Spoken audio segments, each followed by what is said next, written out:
James Gunn's most recent remarks are fantastic for DC games. Under James Gunn's direction, DC is receiving a new beginning after years of poorly run projects and disorganized stories.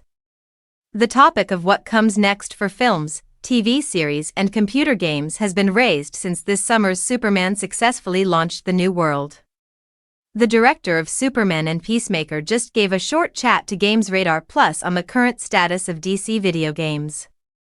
"There's been some slight movement on different things," Gunn said. He went on to provide further information, saying, "We have a couple of little DC games coming out. However, we have also discussed some larger issues and are in the early planning phases." According to Gunn, there's been some changes in Warner Bros. Games, and so we're dealing with new people, which seems to be the primary cause of the delay. Warner Bros. Games is the publisher of Suicide Squad and Gotham Knights. He teased one thing in particular I'm excited about, but it does take time in reference to an impending endeavor. Anyone may speculate as to what that project could be, but the newly revealed Lego Batman, Legacy of the Dark Knight might be a contender. DC in video games has had a difficult few years, and if it hopes to avoid making the same errors again, it really needs and deserves a fresh start. Even if it will take some time for DC games to resume, taking a pause to regroup and find a new emphasis is a positive beginning to a new age of video games. It's unfortunate that for the last 10 years, AAA DC games have mostly been restricted to Batman, Bat-family characters, and Injustice, despite the fact that heritage characters are just as entertaining and varied as Marvel.